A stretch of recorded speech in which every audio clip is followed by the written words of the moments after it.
Today I'm going to talk about a subject which a number of you have asked me to give my views on, and it is to do with watering. The sun is not shining because it's become a cloudy day all of a sudden, but you can see I've got my sun hat on and I've got my long sleeve shirt on. I don't want to expose my arms too much on my neck because I get sunburnt, and it's been a very hard summer. So let's tell you what I'm going to do. So you must be wondering what I have here. These are different watering cans, a bowl of water, and there are so many different ways of watering. As they say in English, there's an expression, there are many ways of skinning a cat. So what I do may not be what other people do, but it is a thing that I've been doing for the last 50 or 60 years, and it works for me. On this nursery, we have thousands and thousands of plants because we actually grow our own bonsai. So we have got fields and fields where the trees have been growing in the ground. They're then dug up and then put in large pots, plastic training pots, and then they're ready to be made into bonsai. But here in the main selling area, if you pan around, you see there are literally thousands and thousands of trees. There are big trees and small trees, trees in different types of pots, trees which are growing on rock and they're not in a pot. So there are all different situations and they all require different treatment. So what is the simplest way to water?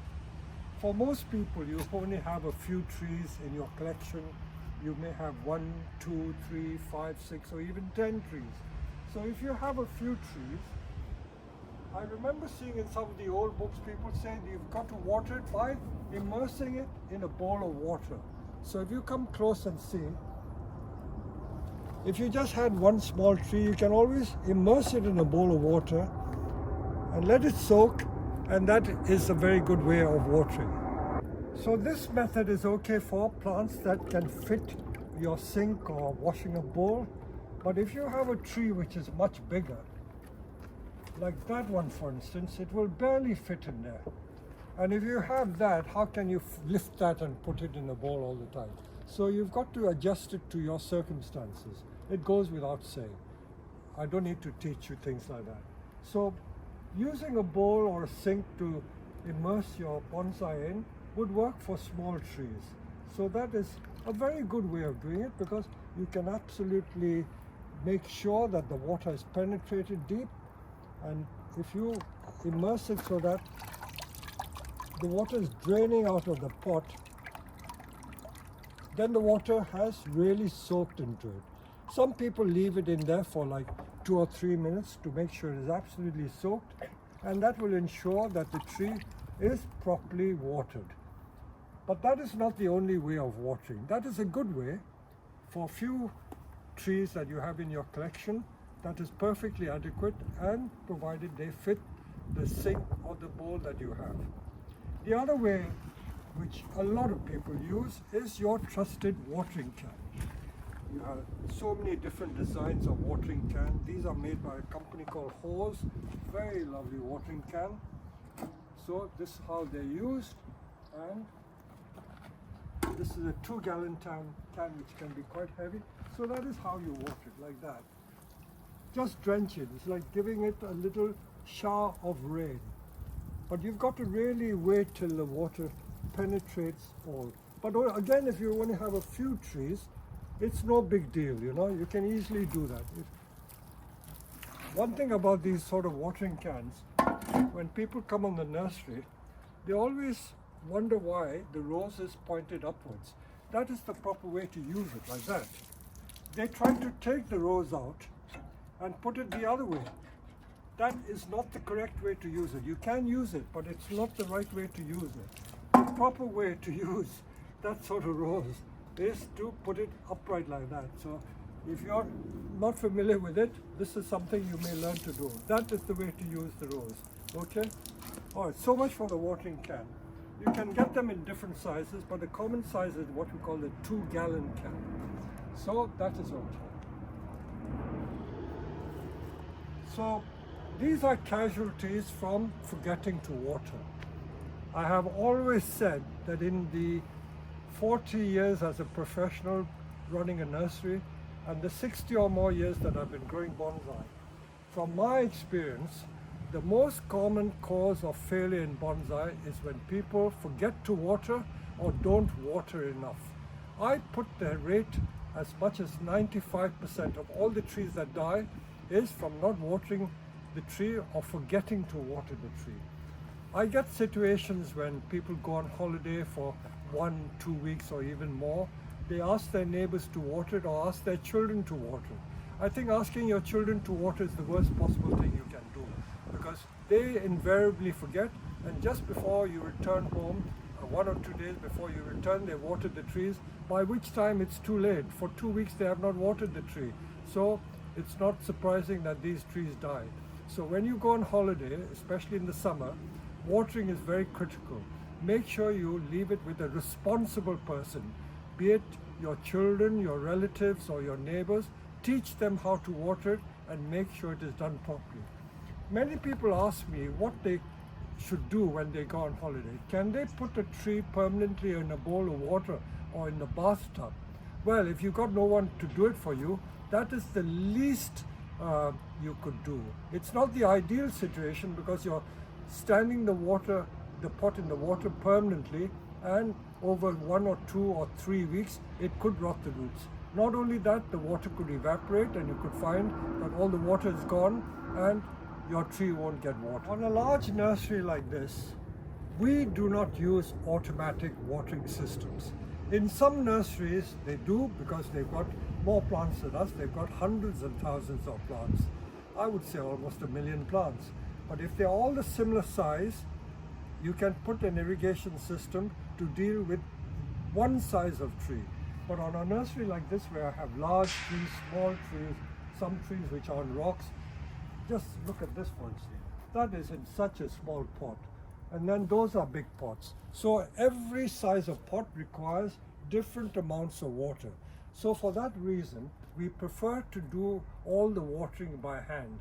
It's a tedious and expensive process, but that is the best way we can find over the many years that I've been running this nursery for doing bonsai.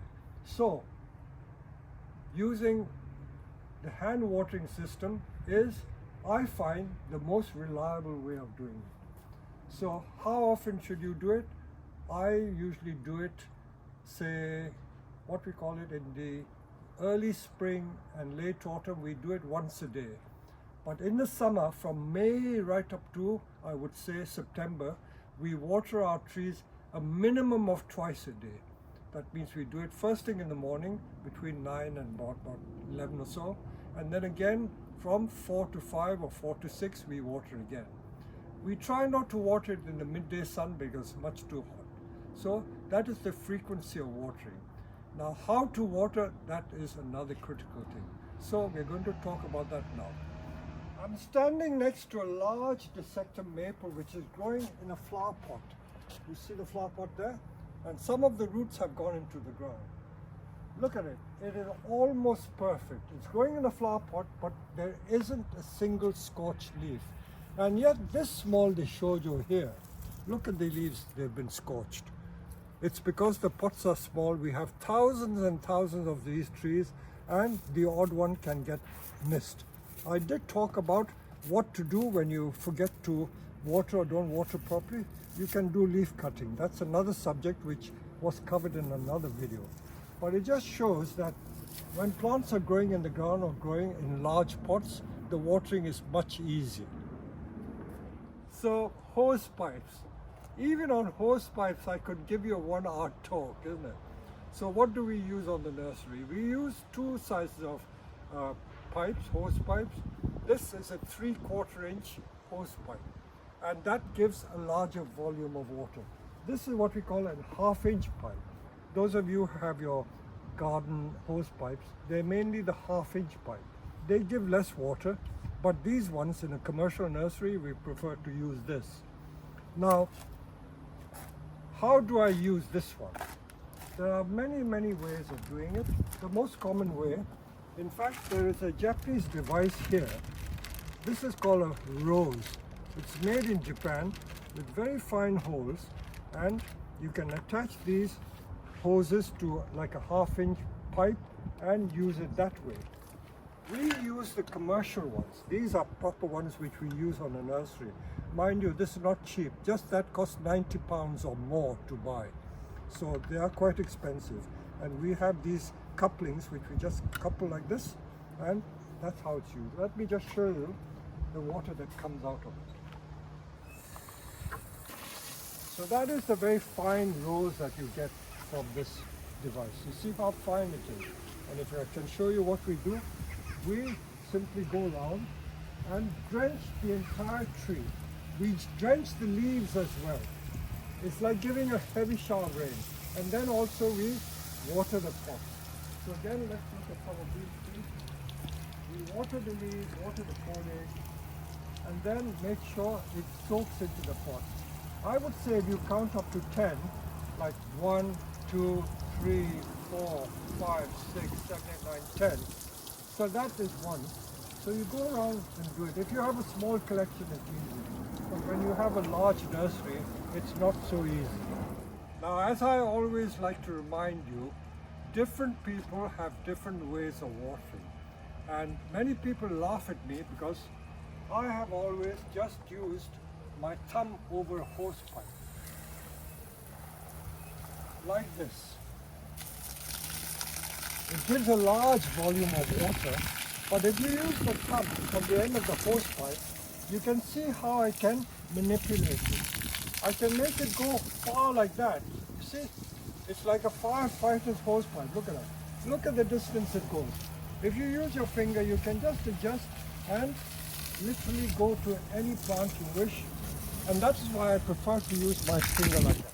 Even from a distance, I can be watering like that. Look at that.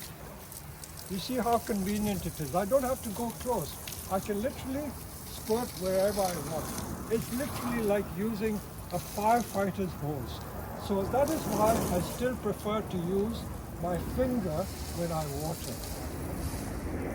Those of you who have a good memory will remember that I visited Taiwan in November and December of 2023, I think it was. And I was very pleased to see that in some of these top nurseries, the gardeners were doing exactly the same thing that I'm doing. No funny rows at the end. Just with the finger like that, doing exactly what I do. So what I'm doing is not just a Peter Chan method of doing it. It is a common method of doing it. Look at how effective it is. I'm standing about 30, 40 feet away, and I can water the tree from there with this. So I would advocate anyone who's got a large collection to use this method. So this is a really effective way of doing the watering.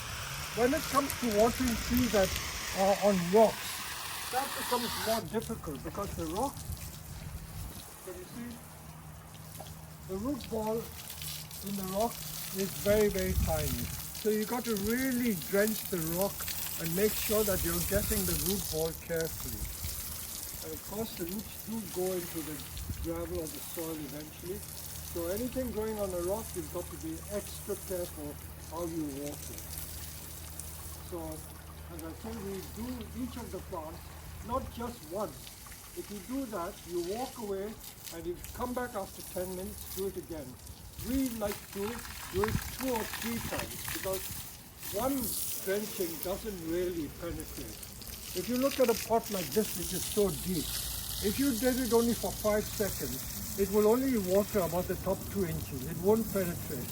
So you really got to let it soak, go away, let the water go in, and then come back again. Here in my conservatory, although I water the plants regularly, I still need to make sure that it doesn't dry out. So we use these large trays. These are large fiberglass or plastic trays, and I usually fill it with 1 or 2 inches of water so that the tree never ever dries out. So even you can use simple carrying trays like that, fill it with water and use that to water. Because if you don't, the watering does become difficult. See, like this one, in my seedlings, I'm growing in these trays which are filled with water. So that's a little trick that you should remember, especially for small pots.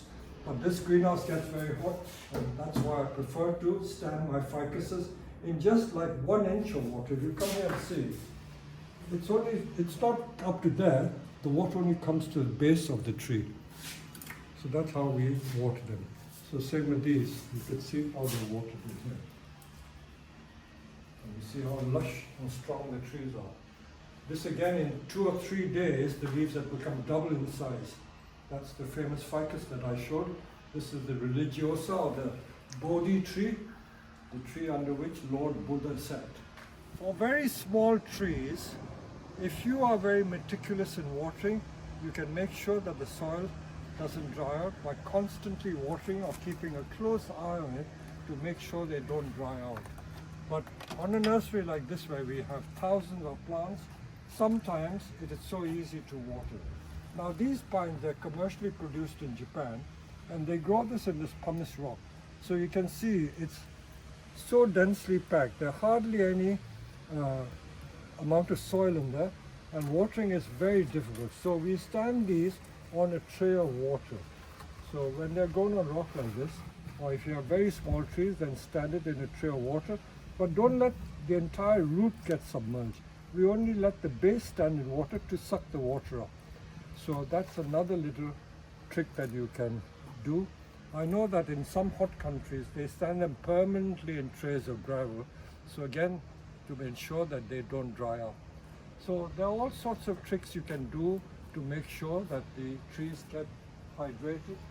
If we come into our greenhouse, you can see these are what we call our indoor trees, big ficuses.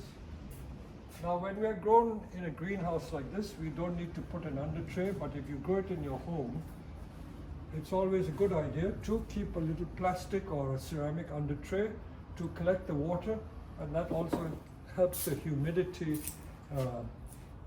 to make the leaves more turgid and green. But these very large ones, of course, we don't have under trays for it because we're just watering and letting the water go down. So they're almost treated like outdoor bonsai. But you see the size of these trees. Again, if you are in an office with a big ficus, you may need to put an under tray to get the water. Watering is very important. You can get away with just enough watering to keep the tree hydrated. I know that some people keep it in an office without an under tray, but they don't give it enough water, so they can never grow as well as this.